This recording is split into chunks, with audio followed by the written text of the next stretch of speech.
Et dans cette situation, le seul soutien que les anti-esclavagistes trouvent visiblement, puisque leurs frères africains ne sont pas très sensibles à cette question, malheureusement, c'est les instances, les ONG internationales, américaines notamment, européennes, occidentales, qui voient d'un très bon œil une possibilité de stigmatiser le régime mauritanien qui dérange sur un terrain géopolitique, il faut aussi le rappeler structurellement, qui est considéré comme, par certains comme une plaque tournante de l'islamisme, comme ils le présentent, du terrorisme. Et donc, ils tentent d'instrumentaliser la question de l'esclavagisme des Noirs, en diabolisant évidemment ces esclavagistes arabes, et ils tentent de récupérer ces militants anti-esclavagistes, africains, nègres, noirs, qui sont présents sur ce territoire. J'ai un appel que je lance profondément. S'il vous plaît, exceptionnellement, j'aimerais qu'on n'applaudisse pas parce que malheureusement la situation est extrêmement grave. J'aimerais lancer un appel au gouvernement environnant cette région et à l'Union africaine dans sa globalité, qui passe son temps à parler de l'impérialisme, de l'hégémonie occidentale, mais qui passe son temps, à juste titre, à condamner le drame que vivent les Palestiniens aujourd'hui au Moyen-Orient. Les Palestiniens vivent un apartheid qui est inacceptable et qui doit être combattu avec la plus grande fermeté.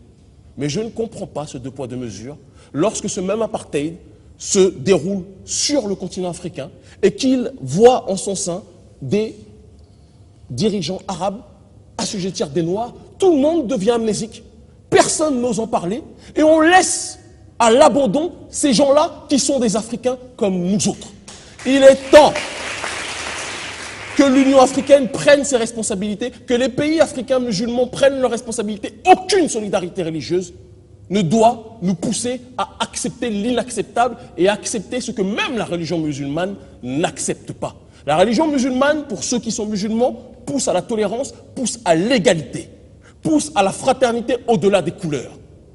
Mais les pratiques qui sont effectuées actuellement en Mauritanie sont les pratiques d'une caste suprémaciste arabe au détriment d'une majorité. Les Africains noirs, arabes, berbères ou même les blancs qui sont sur le continent africain ou à l'extérieur qui ne disent rien sont complices de ce drame. Il est temps qu'il y ait une fin dans ce sentiment de deux poids, deux mesures ou d'indignation à géométrie variable. J'aimerais voir les grands humanistes, et je lance un appel à des personnes comme Tariq Ramadan, des personnes comme Michel Colomb ou autres, qui tentent et qui passent leur temps légitimement à stigmatiser l'impérialisme occidental. J'aimerais que ces derniers pointent du doigt la problématique qui se déroule à l'heure actuelle en Mauritanie. La Mauritanie, c'est nous tous, qu'on soit noirs, arabes, blancs ou autres. Si on n'est pas capable de lutter contre un esclavagisme qui se déroule sous nos pieds, il faut qu'on arrête de demander des comptes à d'autres qui se comportent avec nous de la même façon dont nous nous comportons avec nos semblables. C'est un rappel que je donne, que tout le monde retienne ce message. Biram Ould Abeid et bien d'autres sont à l'heure actuelle dans les géoles pour la simple et unique raison qu'ils demandent l'égalité, la fraternité, des principes qui sont présents dans les droits de l'homme mais qui ne sont pas pratiqués à bon nombre d'endroits sur ce globe. C'est tout ce que j'avais à dire par rapport à cette problématique.